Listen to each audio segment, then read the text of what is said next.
Welcome to the Joy Powered Workspace podcast, where we talk about embracing joy in the workplace. I'm Susan White, owner of Susan Tinder White Consulting. With me is my dear friend and co-host, JoDee Curtis, owner of Purple Inc., an HR consulting firm. Our topic today is mental health in the workplace. As business and HR leaders are recognizing and figuring out the right support to make available when a staff member is struggling with mental health, can really make the difference in that person's work performance, attendance, relationships with coworkers, ability and willingness to stay at your company, and in their personal life. As we record this particular episode, adding to all of the normal stressors in the workplace and in life, we are in a worldwide pandemic, which has created a lot of new uncertainties, which can upset anyone's mental health. People have begun getting vaccines, but it's going to be a long road until we have this health crisis under control. The Mental Health Index, U.S. Worker Edition, October 2020 update reported that the risk for general anxiety disorder is 51% higher now than before the pandemic began. And the risk for depressive disorder is 65% higher than pre-COVID.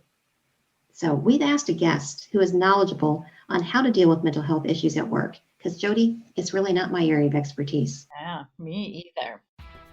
Now, a word from our sponsors. There's a new addition to the Joy Powered roster that we're excited to tell you about. It's a series of videos where HR maven and Joy Powered team author Peggy Hogan and HR pro and yoga instructor Courtney Scott talk about the parallels between your work life and your yoga mat. They've covered how the lessons learned from yoga can be applied to setting up for success, being an influential leader, starting a business in a pandemic, and more. Check it out on our website at getjoypowered.com/videos or by searching for HR on the Mat on YouTube. Our guest is Dr. Paul Pendler, assistant professor at Northwestern University, Feinberg School of Medicine, and clinical psychologist who has a renowned private practice consulting with Fortune 500 companies as they navigate through mental health issues that arise in the workplace. I had the pleasure of working with Paul when we both worked at a major global financial institution. Paul was a trusted advisor wherever I or my team faced workplace safety concerns due to an employee's erratic actions or really any employee situation involving behavioral health issues, and we needed expert advice. Paul, we are delighted that you're here with us.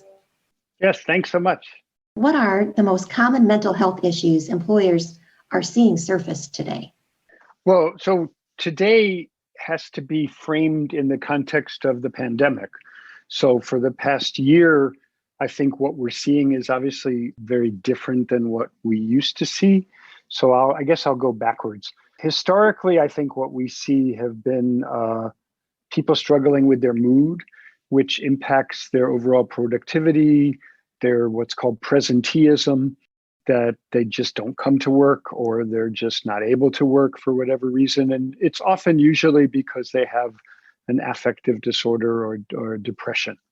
The taken more to extremes, I think some businesses have also been struggling with people across all professional spectrums who have actually gotten to a point even more dire where they feel suicidal or just feel like their life is hopeless and without meaning.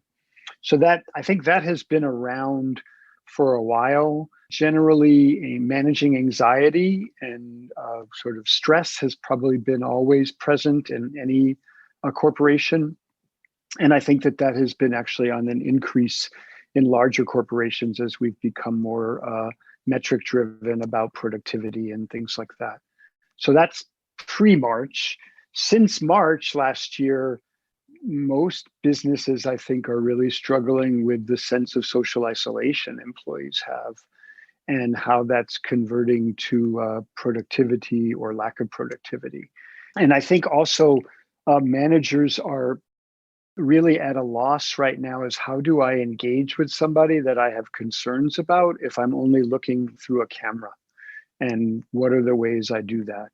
And I think that's more prominent right now in this sort of pandemic state, that people have really hit multiple walls every few months to say, I don't know how much more I can keep going. And then I think managers are struggling with, I don't know what to say to them to help keep them going. What do you see managers doing? What mistakes are they making when a situation occurs that is mental health related?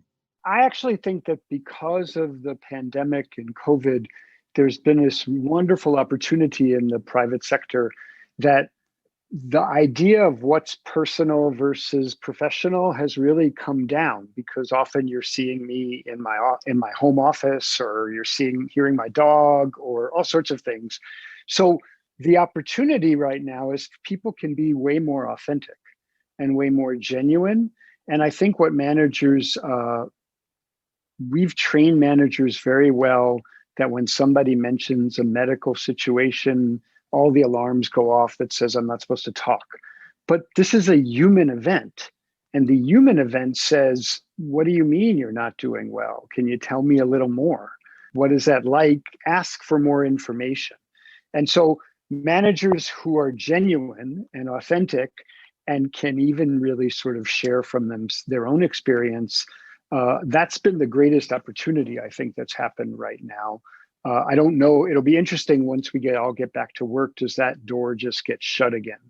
But that's I think the greatest problem right now is managers forget that this is a human event, that you're noticing somebody doesn't seem like they feel good, and that why not just talk to them about it? Mm-hmm. Right. One of the things that I often notice when a manager suspects that there might be a mental health issue, they just want hands off. I mean, the natural reactions are frightened. They're so scared, as opposed to if someone shares they have cancer or they have something that the manager can get their hands around or relate to. They're so much more empathetic. I feel like, at least in my experience, when it's mental health, they're frightened. Does that ring true for you, Paul? Yeah, some companies have really done a great job breaking the stigma about talking about the fact that sometimes I struggle, and sort of normalizing that, similar to how do I live with cancer, or how do I live with a chronic medical condition. I think the only way for mental health that will continue to be advanced is if senior leaders out themselves and talk about their own struggle, which is still, I think, unheard of, unfortunately. But the companies where that has happened, they've really created this culture of it's okay to talk about it. I think human nature is such that, well, if you tell me you have cancer, I know me talking about it isn't going to get you sicker. But if you talk about your mental health condition or an emotional condition, I think I'm afraid naturally that, oh, well, what if I say the wrong thing? Am I going to throw them over the edge? Which is not the case, actually. But that's, I think, often really the bigger piece, is people are afraid it's a hot potato. I just don't know what to say, or I think I'm going to make it worse. And you're not. Somebody just needs to hear that you heard them. Yeah. Yeah. Paul, I'm wondering, I personally perceive that maybe one positive thing that's come through the pandemic is that there are more conversations around mental health, and there's more discussions around mental health because companies realize it's more of a factor than ever before. And maybe that's not even true. Maybe it's not even more prevalent, but we're noticing that it might be more prevalent. Do you see that too, or is that just my perception? Again, I think that because of so many companies that are working remotely, the sort of line between your personal world and your work world is lower. So there is a blurring. I think that what binds us all as a workforce right now is we're all suffering through grief.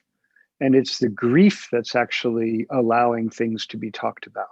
So I don't know that prior mental health topics are being raised. I think the thing that's being raised right now, or at least that I've been trying in groups I've been running, is to sort of name it as grief, that you're grieving what used to be, you're grieving not being able to control the future, you're grieving perhaps really loss of loved ones. And that all of those things, the more you're given permission for them to be talked about, then you're at least creating a climate where people can talk more openly about what they're feeling. Can you share some guidance on what an HR person or a business leader should consider if they suspect a staff member may be considering harming themselves or others? the biggest thing is talking about being suicidal or thinking about harming yourself. And in fact, maybe I think the first thing managers and HR people need to get comfortable is they should be able to say the word suicidal without feeling like the ground shaking under their feet. It's the more we just normalize it, like upset stomach or nausea or something, then we're creating the idea that it's okay to talk about it.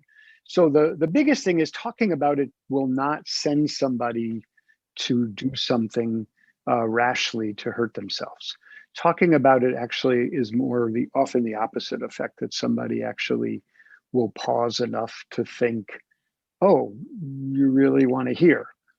So that's the biggest thing, that people need to come up with a language, a script, where they generally say, I've been concerned about you, I've been worried about you. So they start with compassion.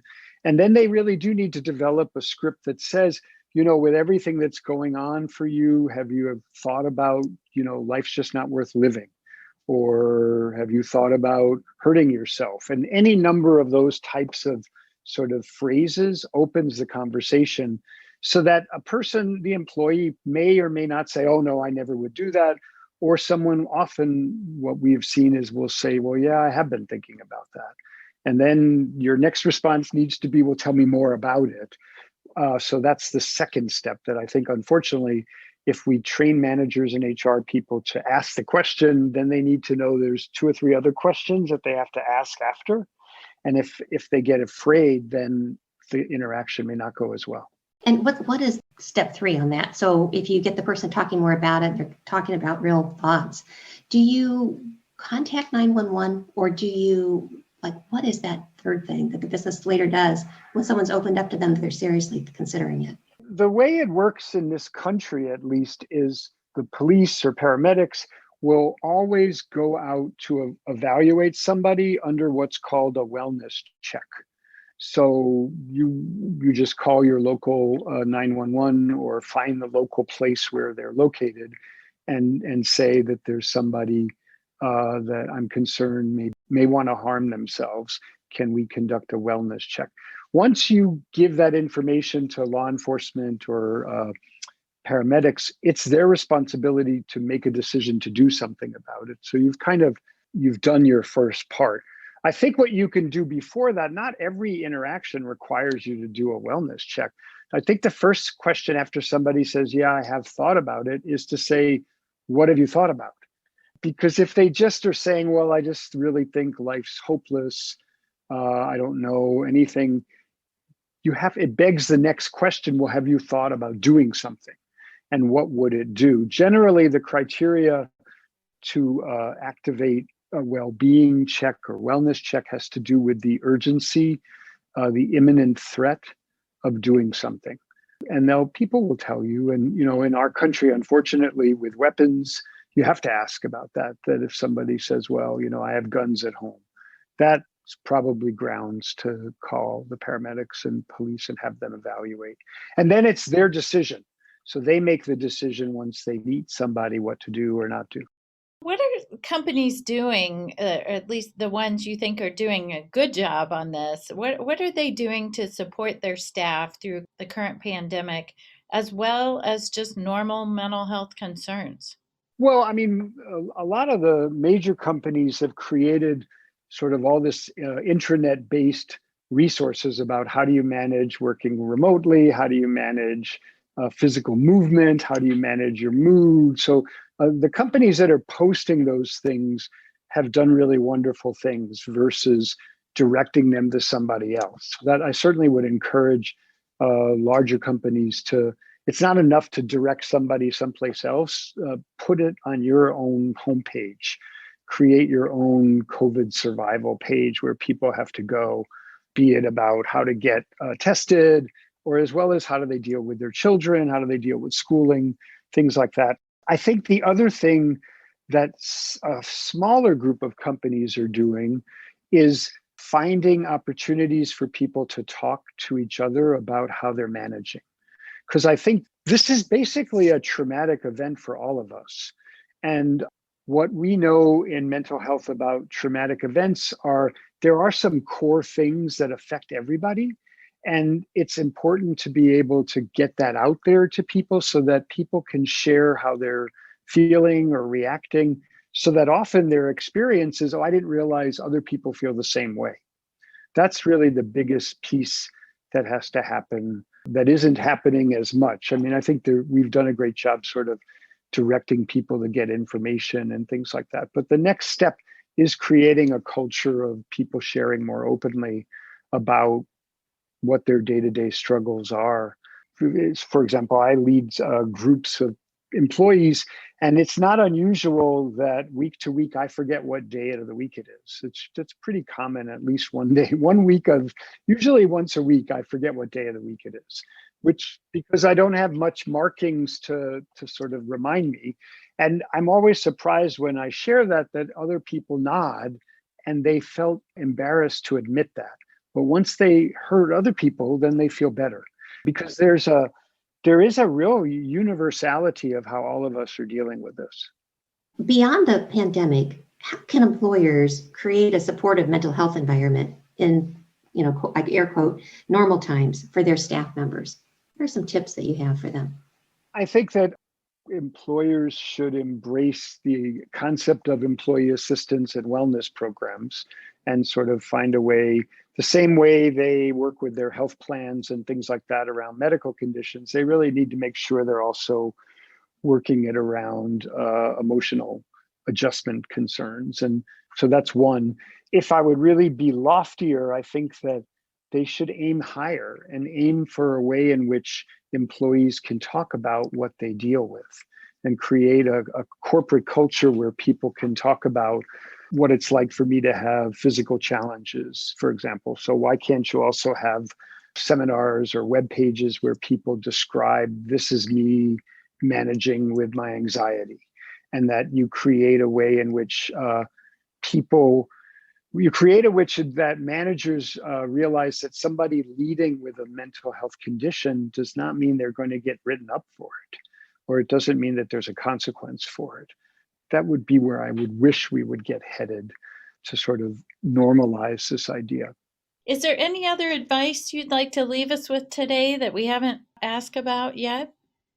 I'm still sort of generally more focused around COVID and the pandemic. And I think really what I don't hear enough and hope to hear more from senior leadership is people need to remember that you have to have hope, and that hope has been sometimes in short supply. And that I think it's important almost every week that there is a message of hope. And then I think the other piece, which has been a pet peeve of mine, is what's really needed now, a year into this, is it's the sort of anti-toilet paper hoarding model. Is that what we really need to do is not be hoarding and thinking of ourselves, but be thinking about others. So that even more we need to do that. And if that can come from the top down to create a climate of you got to have hope and know that things are going to be better, and that also we need to look out for each other. Those are the pieces I think that have to happen to keep going, because things are going to get better. Absolutely. You might really be onto something there with this anti-toilet paper model. I like it. Yeah, it's the epitome of what happened. I guess that's where I'll leave it. There's an African term in Zulu called Ubuntu, Ubuntu. And it's not a term that's part of our culture, but what the African model is that everybody is interrelated, and that my existence is completely tied up in other people's existence. And so that's the antithesis of only buying toilet paper for yourself, basically. So that's what's really needed more than ever. Oh, that makes such good sense, such good advice. So, Paul, I don't know if they're accepting new clients or not, but if someone's listening who is a leader of a business and they're looking for an advisor on mental health, is there a way to contact you? Yeah, the best way would be through just electronic mail, the email that I think you have, paul@paulpendler.net, and go from there. And I could talk to them and see what they're looking for and see if I'm the best suited or direct them to places. Oh, that's perfect. Well, Paul, this has been an absolute pleasure. Thank you so much for sharing your insights with us. It's very, very helpful. Yeah. Good. Thank you. Susan, our listener question today comes from a listener who completed a SHRM credit evaluation on a previous episode. They asked, how can I get the buy-in for HR initiatives from top management? Gosh, well, I have a few ideas. I'm sure you do too, JoDee. First of all, I'm a big believer in building a business case that demonstrates for senior leadership that there's going to be a return on the investment. In fact, we did a other podcast on this topic that was called How to Build an Effective Business Case that we launched back in May 7th of 2018. I think it will give you some good ideas to how do you actually put together a business case so that your leaders will listen to you, hopefully, with some respect.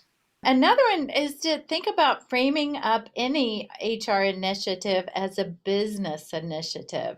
And I really think this is important that we look not only in our HR silo, but thinking about what are we doing for the organization as a whole, not just HR.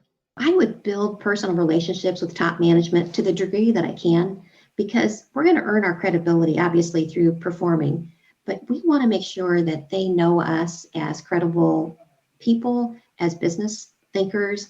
And so that when we do bring forth an HR initiative, they really do know that we understand the organization, we understand the business, and we're bringing forth ideas that are in alignment with the strategic objectives or the mission, vision, value of the organization. I think even directly aligning those, making that case for here's the strategic initiative and here are some HR initiatives that support that, right? As much as we can make that alignment together to show, hey, we understand what these strategic initiatives are and here's what we can do with them.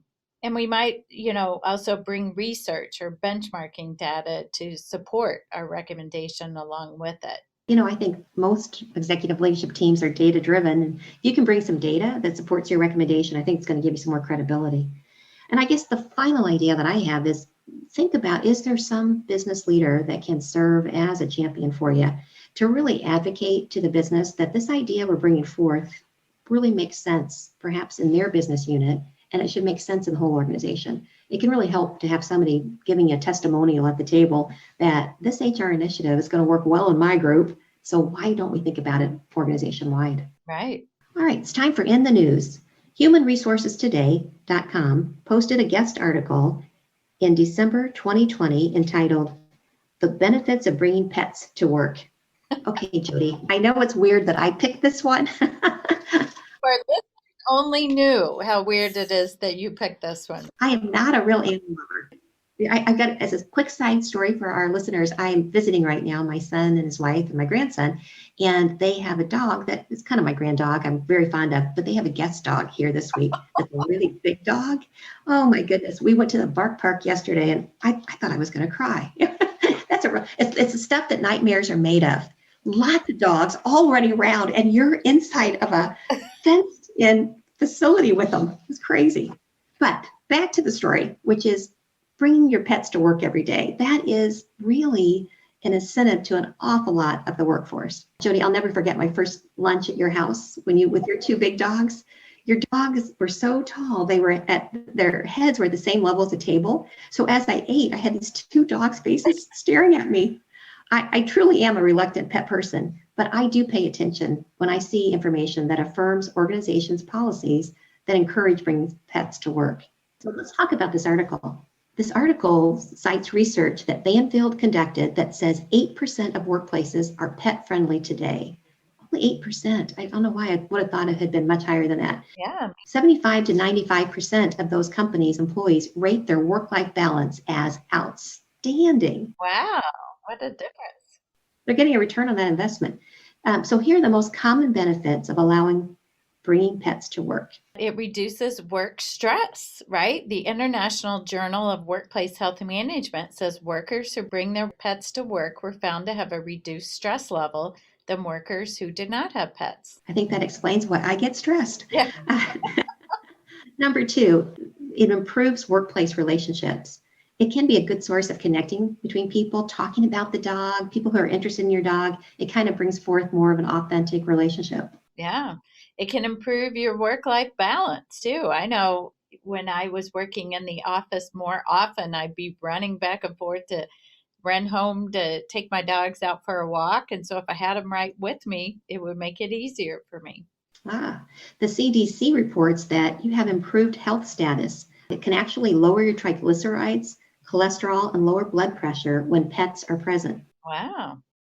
It can increase office attendance. There's fewer worries about pets, and so people can concentrate more on the job. Yeah. This one is my favorite. It can increase creativity of the mind. The need to walk your pet during the day gets you walking, which studies from Stanford and Johnson says heightens creativity.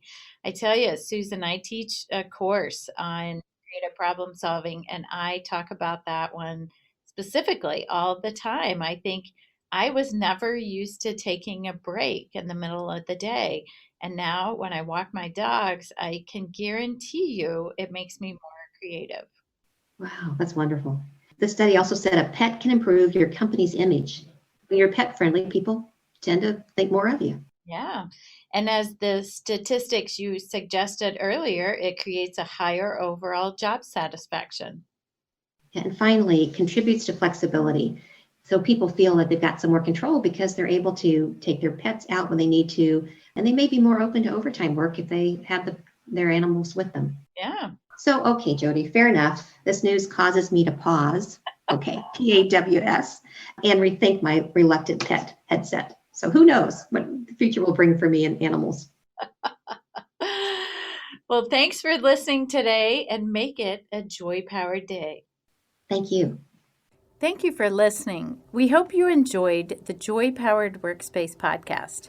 If you like the show, please tell your friends about it and let us know what you think of our podcast by rating and reviewing us on Apple Podcasts. It helps new people find our show. The Joy Powered Workspace podcast can be found on Apple Podcasts, Spotify, Stitcher, or wherever you listen to podcasts. You can learn more about Joy Powered and find our books and blogs at getjoypowered.com. We're at Joy Powered on Facebook, LinkedIn, Instagram, and Twitter. Sign up for our monthly email newsletter at getjoypowered.com/newsletter. If you have comments, suggestions, or questions about anything related to business or HR, you can leave us a voicemail at 317-688-1613 or email us at joypowered@gmail.com. We hope you tune in next time. Make it a joy-powered day.